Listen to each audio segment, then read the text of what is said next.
In my video about the possible scenarios of the Iran war, I argued that Iran simply needs to resist, while the United States is in a hurry, trapped between military escalation and domestic political costs. Today, this has become even more evident, and in the center we see a paradox. Before the war, the Strait of Hormuz was open. Today, after weeks of US-Israeli strikes and Iranian retaliation, it is effectively blocked or at least severely limited for Western shipping. Global oil prices are spiking, and Trump's only realistic objective has become to reopen what was already open before his war. This is the essence of his strategic blunder. Washington has launched a major war and is now fighting simply to get back to the status quo ante, but at a much higher cost. On the ground, Iran has surely paid a high price. Its old leadership killed, its missile infrastructure has been significantly hit, with the important launch sites and depots degraded. Yet its asymmetric tools, especially naval drones, sea mines, and small fast boats, remain largely intact. From Tehran perspective, this is acceptable attrition. In fact, missiles can be rebuilt over time, while the strategic leverage of being able to threaten Hormuz and possibly also the Red Sea at the el-Mandeb Strait remains in place. For the United States, it is the opposite. Washington has been burning through highly sophisticated and extremely expensive air defense and anti-drone interceptors, and every one launched means one less available for other theaters, from Western Pacific, Taiwan, to Ukraine, where similar capabilities are critically needed on a daily basis. This is why time structurally favors Iran. Tehran can absorb damage, rely on debt, and wait for political fatigue in the US, while the Trump administration sees oil prices rising, allies complaining, and domestic opposition to an open-ended war growing week after week. In other words, Iran just needs to endure, while the US needs a quick victory it can sell to voters. And that victory is becoming ever harder to define. To complicate even more things, there is also the Israeli variable.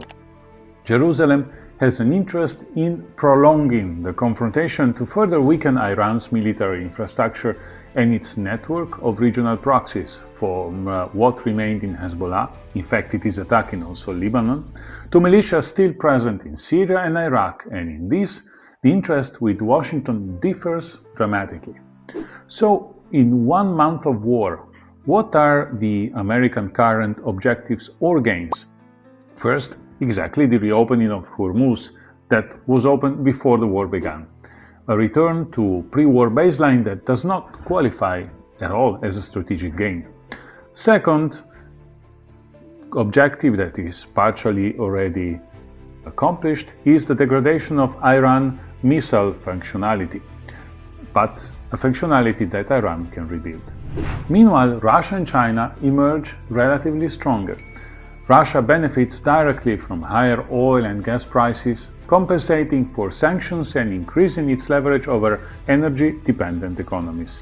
China, by contrast, needs to keep a low profile, calm diplomatic posture, presenting itself as a responsible, stabilizing actor, in contrast to what looks like US strategic frenzy and incoherence.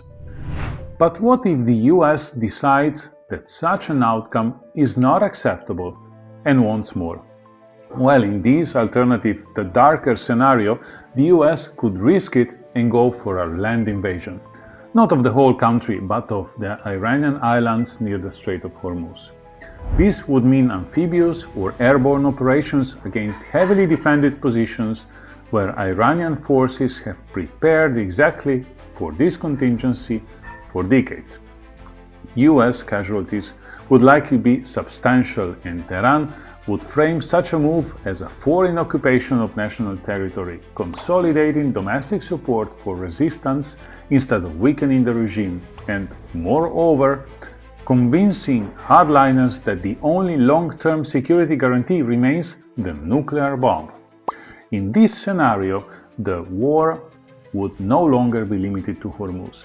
The Houthi movement in Yemen has already demonstrated its ability to target shipping in the Red Sea and around the Strait of el-Mandeb with drones, anti-ship missiles and explosive boats, and has explicitly linked its actions to the broader confrontation involving Iran, the US, and Israel. If they fully join the fight in coordination with Tehran, we could see the closing of not one but two critical choke points, Hormuz and Bab el-Mandeb, with devastating consequences for global trade and the world economy. From a strategic perspective, this would be a fundamentally irrational decision by Washington. Instead of a controlled de-escalation to restore maritime flows, the US would be opening the door to a multi-front maritime war that stretches its naval and air defense resources even further and exposes its forces to continuous attrition. In other words, maximum risk, unclear gains, and a very high probability of long-term strategic overstretch. Globally, this would seal the coffin of global economic growth, marking a long period of recession for everybody.